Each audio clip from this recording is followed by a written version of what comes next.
fighting climate change and protecting the environment, protecting our citizens and our values. In this serious time, with all the challenges we face, we're doubling down on our partnership and on our friendship. As I said earlier today, economic policy, climate policy, and security policy aren't just connected, they're one and the same. Both the President and I agree on this, and that's why we launched a joint energy transformation task force that will accelerate our work on clean energy and clean tech. This will include securing and strengthening electric vehicle and critical mineral supply chains and other areas to advance our collective energy security. Of course, an integrated approach means creating good middle-class jobs for workers on both sides of the border, and it will make our collective economic growth stronger and more resilient. Securing and developing critical minerals supply chains is essential to making things like batteries, computers, phones, and semiconductors. Le Canada et les États-Unis ont convenu de mettre en place Canada and the United States have agreed to put in force a system for building semiconductors, and so I'd like to announce today that we have signed an agreement with IBM to extend the ability and capacity for the installations in Bromont, Quebec, to develop new capacity. Demand is on the rise, as is competition. Canada's investment in semiconductors, which will be up to $250 million, will make it possible to enhance the competitivity of the North American economy, create jobs for the middle class, and to draw on Canadian talent in addition to reducing pollution. In addition to cutting pollution and fighting climate change, the President and I also worked on protecting more nature as well. Canada and the U.S. share the longest land border in the world. We share 3 oceans and the Great Lakes. The Great Lakes are a source of drinking water for 40 million people, and this shared resource needs to be protected. This is why Canada will make a major new investment of $420 million to continue safeguarding the Great Lakes for generations to come. Whether it's on protecting our shared waters, including in the Arctic, conserving biodiversity, or building strong net zero economies, Canada and the U.S. will continue to work together as partners. We'll also continue to work together as partners to keep our people safe. Keeping people safe also includes keeping asylum seekers safe, keeping our borders secure, and keeping our immigration system strong. Both of our countries believe in safe, fair, and orderly migration, refugee protection, and border security. This is why we will now apply the Safe Third Country Agreement to asylum seekers who cross between official points of entry. After midnight tonight, police and border officers will enforce the agreement and return irregular border crossers to the closest port of entry with the United States. When the agreement comes into force, as of midnight tonight, border officers will return people crossing the border to the closest Canada-U.S. border crossing. Our teams have worked hard to achieve this agreement. All of the work will make it possible to deter irregular immigration at our borders, while at the same time we increase regular migration and immigration. Is always our top priority. Last year I had the opportunity to visit NORAD personnel in Colorado. NORAD plays a central role in detecting, deterring, and defending against aerospace threats to our shared continent. NORAD has protected North America for over 60 years, and we're continuing our work to meet the evolving security challenges we face today. Canada is making major investments to modernize surveillance systems. And on top of that, we will invest to modernize and build new infrastructure to support the arrival of our 88 new F-35 fighter jets, so that, most importantly, we can support our men and women in uniform who keep us safe. This bolsters Canada's defense abilities for the coming decades. Of course, protecting our countries also means continuing our work to make our borders more secure and keep people safe. The opioid overdose crisis is having devastating consequences in our communities. We're going to disrupt the cross-border movement of chemicals used in the illegal production of fentanyl. Canada and the United States will build a global coalition against synthetic drugs. We must stop the traffic of synthetic opioids while at the same time focusing on a public health response. If we want to keep Canadians and Americans safe at home, we have to continue defending our values around the world. Values like democracy, the rule of law, and respect for the international rules-based order. Today, we reaffirmed our steadfast support for the Ukrainian people as they defend themselves against Putin's brutal, barbaric invasion. We also talked about other parts of the world that are experiencing difficulties, like Haiti. As I said, Canada will keep Haiti in the heart of the solution for resolving this crisis. Today, I'm announcing that Canada will invest an additional $100 million to provide better police support to the National Police Force in Haiti. We will also impose additional sanctions on 2 other members of the Haitian elite who are benefiting from insecurity and violence. We are determined to increase international support for Haiti, including through humanitarian assistance. President Biden and I had very productive meetings. As I said a little earlier, our economic measures are also climate measures, security measures. The President recognizes the importance of acting on all of these fronts. Last time we stood together in this very room, you were the outgoing Vice President, and we were embarking upon some challenging times in our relationship as a country, as 2 friends and countries.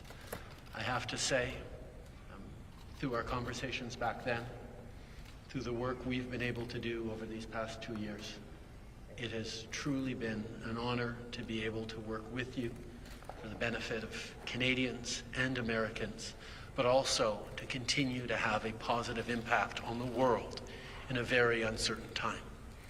Your speech in Parliament a few minutes ago was filled with optimism grounded in a deep faith in people, in the character of the citizens we serve, and their ability to step up and meet the challenges before us. Like we have for many years, we will continue to work shoulder to shoulder as allies and friends to build a better future for Canadians and Americans alike. It is always a pleasure to stand beside you. It is always a pleasure to work with you. Right now, it's a pleasure to hand it over to you. Well, thank you very much, Mr. Prime Minister. And I can't think of a challenge we haven't met together when we sought to do it together. Excuse me. Before I speak of the progress of this trip, I was informed by my national security team on the way over here that about an attack in Syria yesterday. The Iranian-backed militant groups used an unmanned aerial vehicle to strike one of our facilities, causing several American casualties. One of our citizens tragically died in that attack. And on the flight up yesterday, I spoke to our national security team and ordered an immediate response. Last night, U.S. military forces carried out a series of airstrikes in Syria, targeting those responsible for attacking our personnel. My heart and deepest condolences go out to the family of the American we lost and wish a speedy recovery for those who were wounded.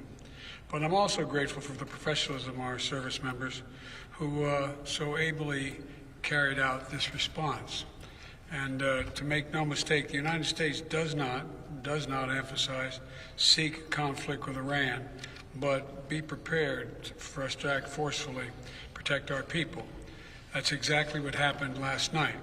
We're going to continue to keep up our efforts to counter terrorist threats in the region in partnerships with Canada and other members of the coalition to defeat ISIS.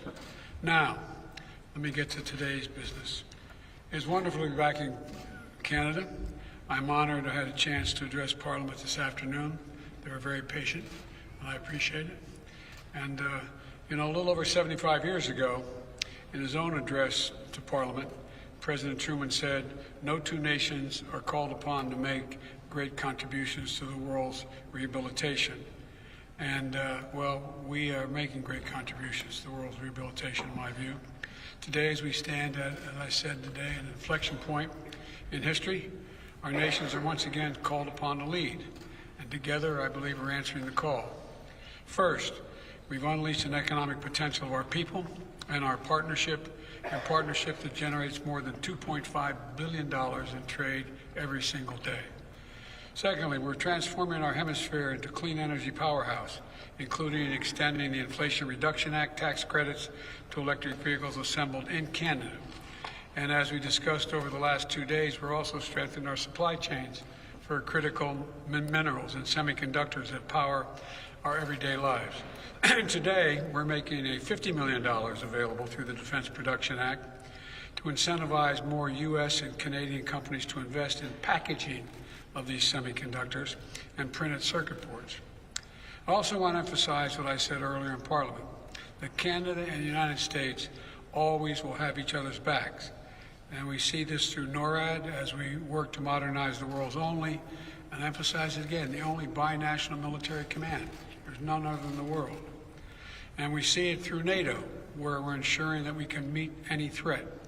And over the last year, we've seen it through our strong and unified support for the brave people of Ukraine, to which the Prime Minister spoke so masterfully today in Parliament, and stepping up to provide critical humanitarian aid as well as security assistance, and for Canada's embrace of Ukrainian refugees. And as we head to the second year of Russia's brutal invasion, our unity is not going to break.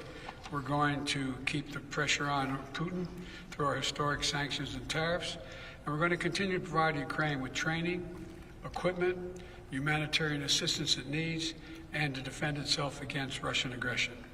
And finally, as we deepen the global cooperation, we're also exploring our regional collaboration.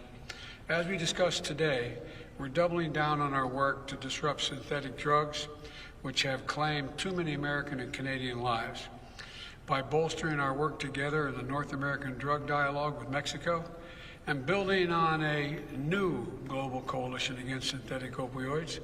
We're working to get these killer drugs like fentanyl out of our communities. And together, under the Los Angeles Declaration on Migration and Protection, and the Prime Minister has already spoken to, we're also making good on our commitment to address the historic levels of migration in our hemisphere. Since we created dedicated pathways in the United States, the number of migrants arriving on our southern border has dropped precipitously. And I commend Canada for stepping up with a similar program, opening new legal pathways for up to 15,000 migrants to come to Canada from countries in the Western Hemisphere. Mr. Prime Minister, Canada and the United States has always been partners in progress. And today, we're once again called to lead. I know that the United States can count on Canada to be our friend, doing the hard work, doing the historic work, doing the work that matters, and doing it together. I truly believe we're going to make some great contributions, and I am optimistic about the future. And that's not hyperbole. I'm optimistic. I really am. We're going to make a better future for the people of Canada, the American people, and in consequence for the whole hemisphere and around the world. Thank you. Thank you, Mr. President. Prime Minister, we'll be taking 2 questions from the American delegation, 2 questions from the Canadian delegation. 1 question, 1 follow-up. Mr. President, first question over to you. All right. I guess the first person I'm calling on is Josh. Josh Brother. Josh. Thank you, Mr. President. 2 questions, 1 for each of you. Mr. President, you talked today about the security and economic partnership with Canada.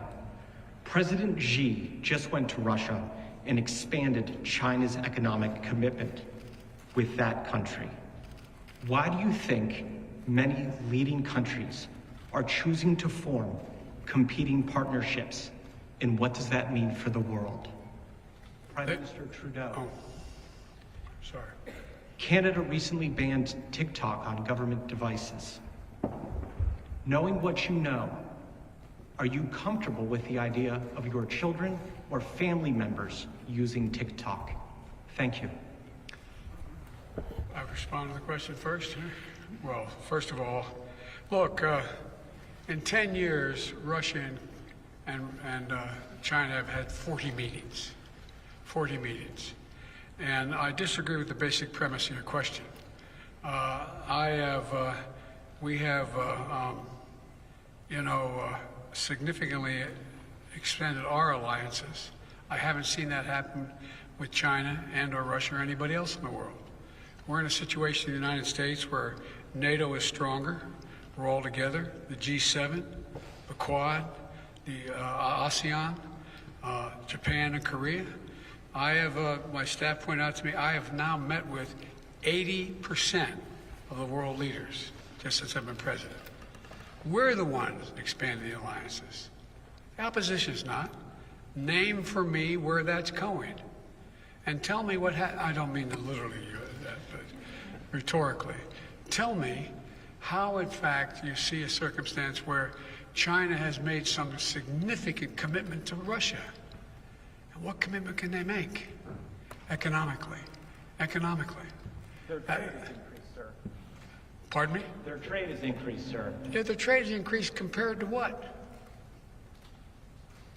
Look, I don't take China lightly.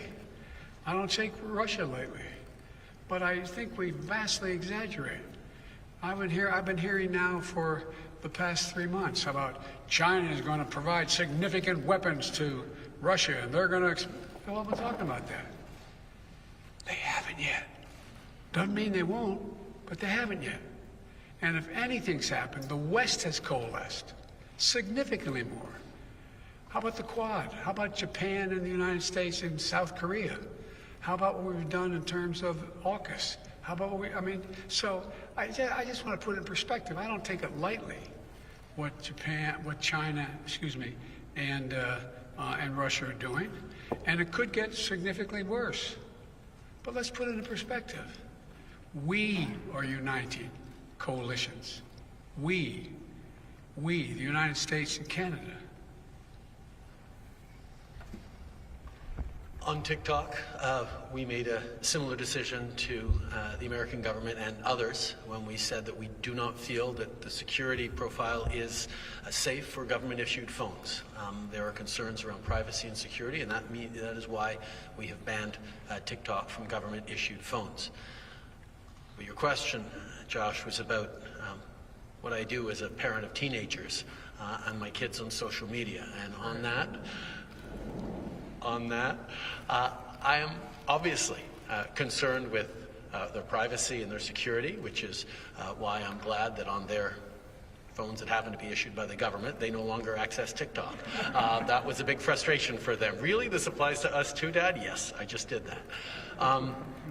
But I think as parents, we are understanding, particularly of teenagers, just how much of our kids' lives are lived online and how much they are impacted not just by influence the way their friends are and peer pressure that all of us went through as teenagers, but a degree of misinformation, disinformation, and malicious activity that is allowed for by incredible advances in technology that we are benefiting from in so many different ways. As governments, we have to make sure we're doing what we can to keep people safe in the public square, making sure we're pushing back against hate speech and incitations to violence online, and we're carefully calibrating legislation to do that. As a parent, I spend a lot of time talking to my kids about what's online and how they should try and go outside and play a little more sports and not get so wrapped up in their phones. And we're going to continue to do that. Our concerns around TikTok are around security and access to information that the Chinese government could have to government phones. It's just a personal side benefit that my kids can't use TikTok anymore that I recommend everyone to use my encouragement to try and do. Merci. On va prendre maintenant la question canadienne. Christian Noël de Radio-Canada. We'll now go to a Canadian question. Christian Noël. Bonjour, Monsieur Trudeau, bonjour. Good afternoon, Mr. President. Good afternoon, Mr. Prime Minister. I'd like to ask a question about Roxham Road. The agreement has been ready for a year. Why did you wait so long? And for the 15,000 migrants that Canada will welcome, why so few? What have we offered to the U.S. in exchange? Thank you, Christian. We've known for a long time theoretically, what modernization needed to be made to the Roxham Road, to the agreement. We couldn't simply shut down Roxham Road and hope that everything would resolve itself, because we would have had problems. The border is very long. People would have looked for other places to cross. And so that's why we chose to modernize the Safe Third Country Agreement, so that someone who attempts to cross between official crossings will be subject to the principle, the same principle as someone who should seek asylum in the first safe country they arrive at. Now, for people who are coming from the U.S., that is where they should be asylum seekers. Using this means of uniformly applying the agreement, which we knew theoretically would be the solution, but it takes complex processes to manage the border. It took months before we could move forward with the announcement. But by doing so, we protected the integrity of the system, and we're also continuing to live up to our obligations with respect to asylum seekers. At the same time, we continue to be open to regular migrants, and we will increase the number of asylum seekers who we accept from the hemisphere, the Western Hemisphere, in order to compensate for closing these irregular crossings. Thank you. Mr. President, this question is for you, but Monsieur Trudeau, sentez-vous bien libre de répondre aussi. Please feel free, Mr. Trudeau, to answer as well. Monsieur le Président, êtes-vous déçu que le Canada Are you disappointed that Canada is not part or hasn't taken a bigger role in the multilateral forces in Haiti? And what would you like Canada to do more in addition to the $100 million announced today? Well, no, I'm not disappointed. Look, this is a very, very difficult circumstance. The idea of how do we deal with what's going on in Haiti, where gangs have essentially taken the place of the government, in effect. They rule the roost, as the saying goes. And so I think that what the Prime Minister has spoken about makes a lot of sense. The biggest thing we could do, and it's going to take time, is to increase the prospect of the police departments in Haiti having the capacity to deal with the problems they're faced.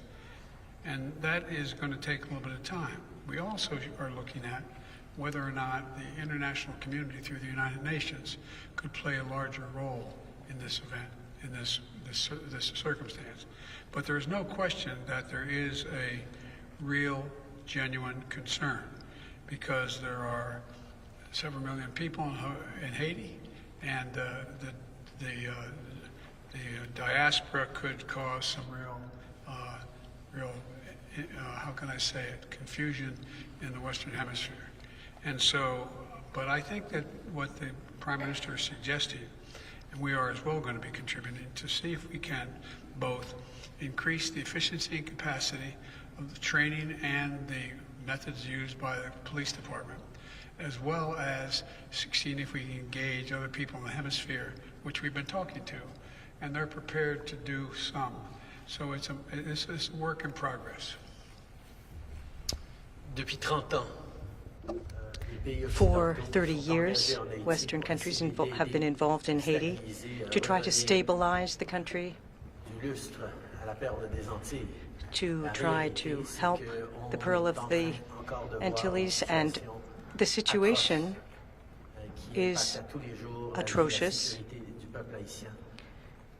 It's affecting the security of the people of Haiti. We must take action, and we must keep the Haitian people in the approach that we build for security. And that's why the approach that we are working on with the U.S. involves strengthening the capacity of the Haitian National Police, bringing more peace and security and stability. This won't happen tomorrow. It will, of course, be a long process, but we will be there to support the capacity of the police in Haiti, the national police. At the same time, part of the insecurity and instability in Haiti is because of the Haitian elite, who have for too long benefited from the misery of the Haitian people. They work for their own political gain, their own personal gain,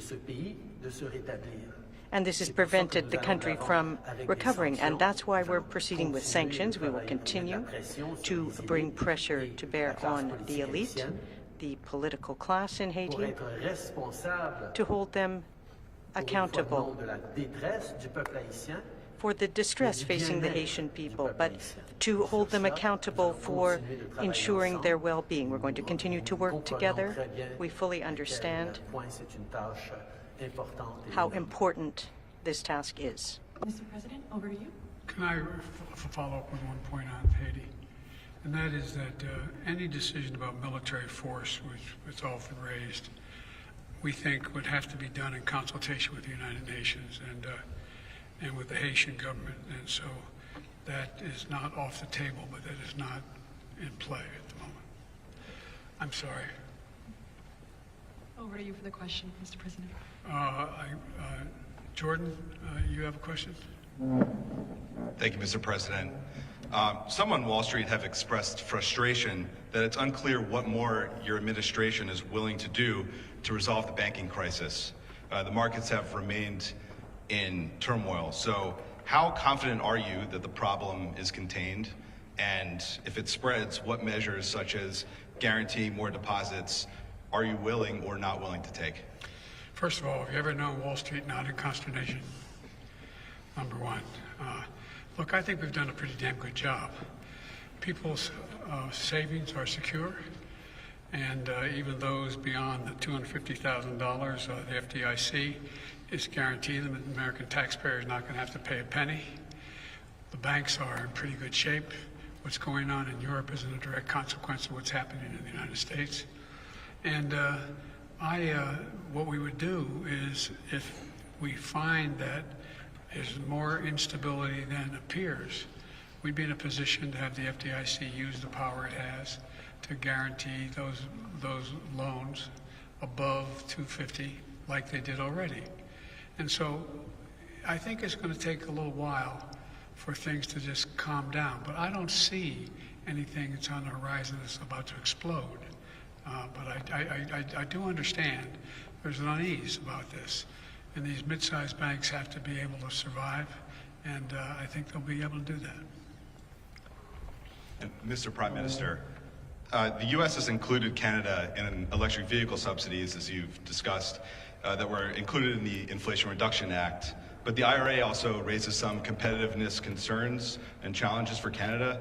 President Biden supports Buy American provisions very strongly, and that has historically led to some trade tensions. So are you planning to announce anything in your budget to keep up, so to speak, and are you asking the U.S. government for exceptions to the Buy American provisions in other areas? First of all, there's nothing new about Canada having to make sure that we remain competitive with the United States as a place for investment. That's something that we have long known as a friendly competition between us that has led to tremendous growth and benefits in both of our countries. Right now, we're in a time where Joe talked about it as an inflection point. I think that's exactly right. We can feel the global economy shifting in very real ways towards lower carbon emission technologies, cleaner tech, great jobs in the natural resource and manufacturing industries that are going to be increased on our continent after years of outsourcing and offshoring. There is a real opportunity for both of us, and the IRA, which is bringing in massive investments and massive opportunities for American workers and companies is also going to have strong impacts on supply chains and producers and employees in Canada. Yes, we're going to have to make sure we're staying competitive and targeting the areas where we think we can best compete, and we'll have more to say about that in our budget next week. But let us take a moment to step back and see that North America, Canada and the United States in particular, are incredibly well positioned to be the purveyors of solutions and economic growth that the net zero economy around the world will need over the coming decades. The innovation, the know-how, the ability of us to make big things together leave us in a time of global uncertainty, extremely certain that we are well placed for the future. Whether it's investments that have seen Canada go from 5th or 6th in the world in terms of battery supply chains to now 2nd in the world in terms of battery supply chains. Whether it's continuing our leadership on the cleanest aluminum in the world, moving towards cleaner steel and zero-emission steel. Whether it's moving forward on critical minerals that the world is understanding they can no longer rely on places like China or Russia for, that they can rely on Canada to be not just a purveyor of ores, but of finished materials that will be built in environmentally responsible, union or good middle class jobs, wages, strong communities, and the kind of leadership that the world is increasingly looking for. There's long been a bit of a weakness, I think, to our argument that we've made over the past decades as Western democracies that says that our model is the best one, it leads to the most prosperity, but so much of our model, we sort of turned our back to the fact that it relied on cheap imports of goods or resources from parts of the world that didn't share our values and weren't responsible on the environment or on human rights or on labor standards. And what we're doing right now is showing that we can and will build resilient supply chains between us and with friends around the world that adhere every step of the way to the values that we live by, that make sure that there are good jobs for workers in communities, urban and rural, right across our continent. There are good careers for kids long into the future, not in spite of a changing world, but because of that changing world, and how well we are positioned to see the future and meet the future. That's why it's so exciting to be able to work alongside Joe in these challenging times, where we know we are better positioned than just about anyone else, and those friends of ours who share our values and our democracies around the world will benefit from the strength and the relations they have with us, and those who choose to continue to turn their backs on the environment, on human rights, on the values of freedom and dignity for all, will increasingly not be able to benefit from the growth that our societies, that our communities are creating every single day. And by the way, we each have with the other needs. We each have with other needs. The idea that somehow Canada is somehow put at a disadvantage because we're going to probably be investing billions of dollars in their ability to package what is coming out of the semiconductor area. I don't get it. How's that in any way do anything other than hire and bring billions of dollars into Canada? I also don't understand how, when we talk about it, we greatly need Canada in terms of the minerals that are needed. Well, you guys, we don't have the minerals to mine. You can mine them. You don't want to produce, turn them into product. We do. I mean, I'm a little confused, at least thus far, on why this is a disadvantage for Canada and the United States. I think we each have what the other needs. And let me conclude by saying, you know, when I started talking about we're going to build our economies from the middle out and the bottom up, not the top down, I was being literal. Because what happened is, if you think about it, in Democrat and Republican administrations beginning over 30 years ago or more in the United States, corporate America decided that what they're going to do is they're going to export jobs and import product because there's cheaper labor. Well, guess what? Now we are making sure they import jobs here, and we export product. Canada's doing the same thing. So this is a real shift in the world economy in terms of what we're prepared to do. And I'll be darned if I'm going to stick in a situation where, as long as I'm president, where we have to rely on a supply chain in the other end of the world that is affected by politics, pandemics, or anything else. We're not hurting anyone in terms of having access to the start of the supply chain. It's available. But again, I predict to you, you're going to see, after we're both out of office, both China out of the game in terms of many of the product they're producing, and the United States and Canada pretty solid, economically situated for the future in terms of also bringing back manufacturing jobs. Sorry. And they're telling me I'm talking too long because we got to go to dinner. Thank you. On va prendre maintenant dernière question. We'll take one last question. My first question is for the Prime Minister, but Mr. President, feel free to weigh in before my follow-up. Prime Minister, we know that you've appointed a special rapporteur, but with what we've learned about Han Dong's communication with the Chinese Consular General, do you believe he advocated for the delayed release of the two Michaels? First of all, Han gave a strong speech in the House that I recommend people listen to, and we fully accept that he is stepping away from the Liberal caucus in order to vigorously contest these allegations. But I do want to take a step back and point out that foreign interference by authoritarian governments like China, Russia, Iran, and others is a very real challenge to our democracies and is absolutely unacceptable. It's why over the past number of years, the President and I have had many conversations about this, and indeed, we'll continue to work together with our democratic allies around the world to keep our institutions and our democracies safe from foreign interference.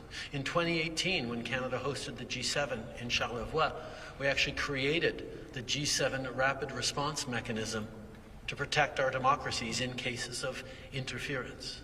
And we will continue to work together to make sure we're doing everything necessary to protect our democracies, which by definition are more open and therefore more vulnerable to foreign actors trying to weigh in our politics, in our business, in our research institutions, and particularly impact on citizens themselves, which is why over the past years Canada, like our allies around the world, has given itself new, rigorous tools to counter foreign interference.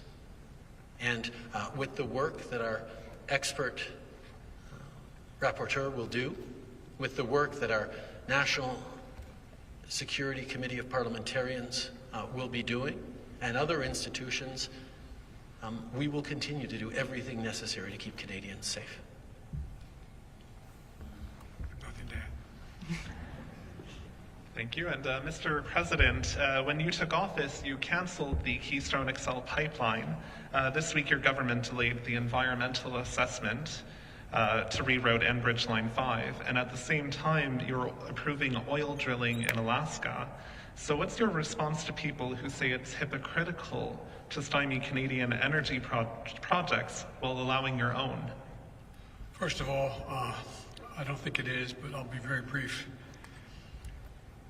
The difficult decision was on what we do with the Willow project in Alaska. And my strong inclination was to disapprove of it across the board. But the advice I got from counsel was that if that were the case, we may very well lose in court and lose that case in court to the oil company, and then not be able to do what I really want to do beyond that, and that is conserve significant amounts of Alaskan sea and land forever. I was able to see to it that we literally able to conserve millions of acres, not a few, millions of acres of sea and land forever, so it cannot be used in the future. I am banking on, we'll find out, that the oil company is going to say that's not going to be challenged, and they're going to go with 3 sites. And the energy that's going to be produced there, estimated, would account to 1% of the total production of oil in the world. And so I thought it was the better gamble and a hell of a trade-off to have the Arctic Ocean, the Bering Sea, and so many other places off limits forever now. I think we put more land in conservation than any administration since Teddy Roosevelt. I'm not positive of that, but I think that's true. So why are you delaying Enbridge then? Thank you all. This is what concludes today's press conference. C'est ce qui met fin à la conférence de presse d'aujourd'hui. Thank you.